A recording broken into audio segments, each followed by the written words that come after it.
болса эстрадаға балалар, эстрада болса эстрадаға бөлінеміз.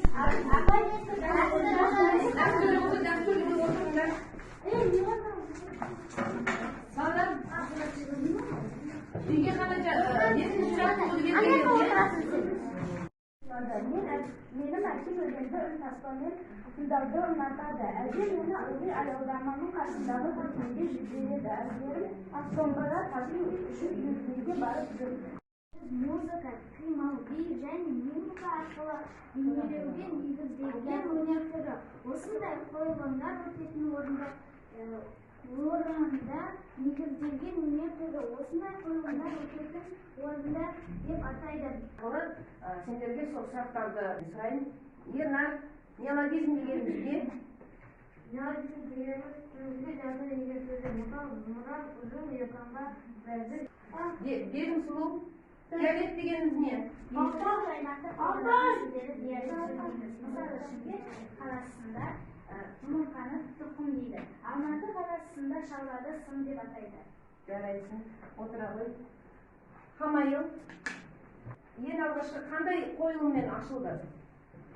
1991 жылы Ғабит Мүсіреевті Аққан сері Ақорды театры Ақтоқты трагедиясымен ашылған. Музыка. Гитара.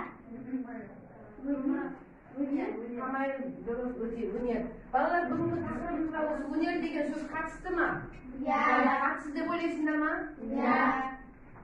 Жарайсыңдар балалар. Балалар, бүгінгі біздің өтетін сабағымыздың тақырыбы, ашық сабағымыздың тақырыбы, біз бөліміміз Астана мәдениет пен өнер ордасы сабақтың тақырыбы Қазақ ұлттық өнер университеті деген балалар.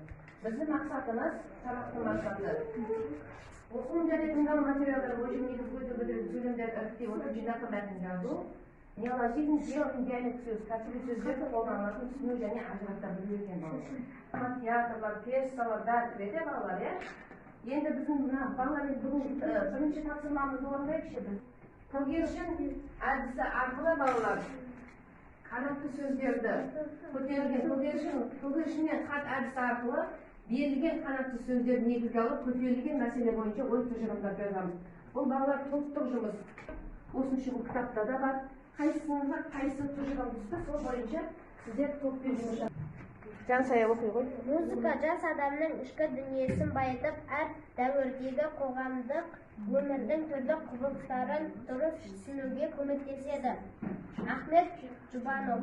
Ахмет Жұбановтың тұжырымдамасы екен. Сендер енді осыған өз ойларыңды білдіріңдер. Топпен жұмыс жасайды балалар.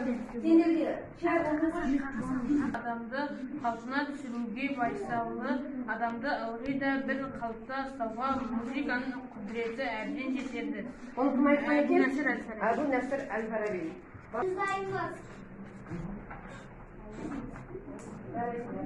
Музыка адамның дүниесін байытып, өмірге әлемге басқа көзден қарауға, дұрыс тануға көмек береді. Бұл Ахмет Жұбановқа сендер өздерің нелерін білдіріңдер, ойларыңды білдіріңдер. Мен сендерге балалар қазір екінші топ, эстрада тобы. Дайынбыз ба?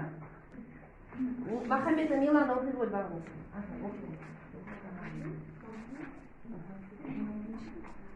Адам өз ойына айырылған, ашуланған жақсы адамның бір жолдан таймауына, бір қалыпты ұстауға музыканың ғана күші жетеді. Адам өз ойынан таймау үшін, өз-өзін ұстау үшін біз музыканы... Сендер музыка тыңдағанда демаласыңдар ма балалар? Демаласың. Ал даңғырлаған музыка тыңдаса бастарын алып кетеді ғой, иә? Осы мәтіннен балалар, мына жерде мына мәтіннен жалпы жинақы. Ол мәтінді біз еркін жазда әдісімен орындаймыз. Оған жинақы мәтін жазамыз, жалпы. Өзіміз мұқият оқимыз, әрқайсылардың алдарында кітаптарың бар ғой, жалпы.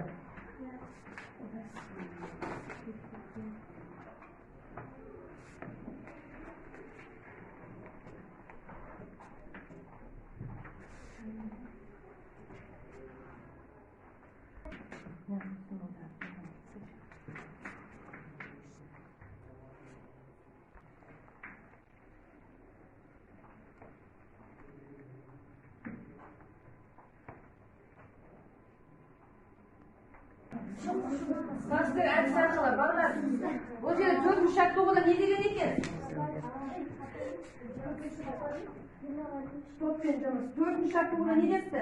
Екі топқа бөліп отырып, эстрада тобы және дәстүрлі тобы. Мен дәстүрлі өнерді ұнатамын. Қазақ музыкасы дәстүрді әннен бастап алады дейді.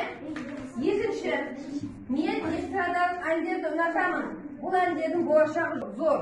Балалар, эстрада тобы, эстрадалық әндерді ұнатамын деп, соған арқылы өз ойын, өзінің пікірін білдірсе, дәстүрлілер өз ойын білдіреді.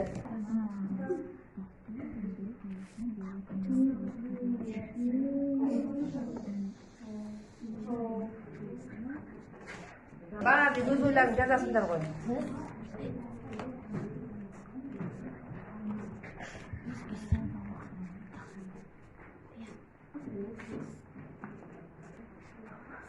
Dasturi әндерді ұнатамыз. Dasturi әнді баяғыдан бері танымал болып табылады.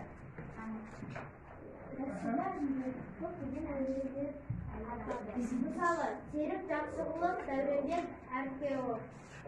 Farhat Muratov. Dasturi әндер эстрадалық әндердің бұрын шыққан.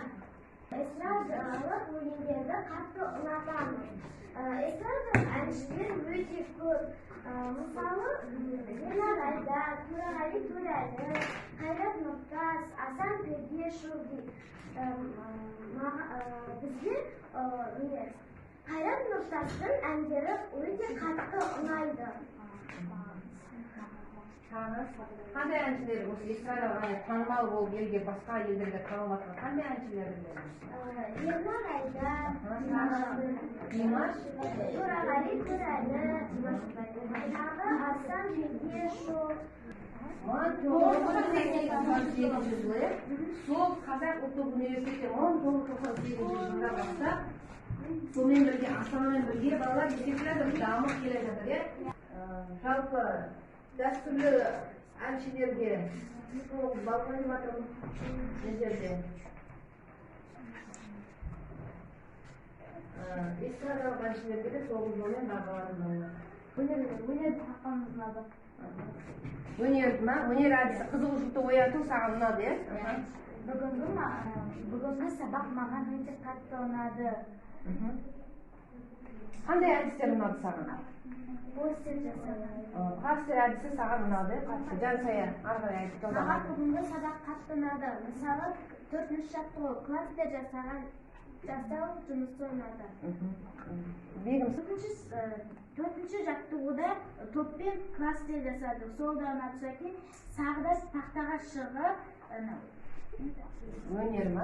Қолдишаның ішіндегі сөзді шап деген. Маған бүгінгі сабақ өте қатты ұнады. Мен қатты ұнағаны бірге постер жасағанымыз. Біле берсең, қанша білсең, тағы біле дейді. Жетесің мақсатына, біле біле. Деген Жүсіп баласағұлының сөзінен сабағымызды аяқтаймыз.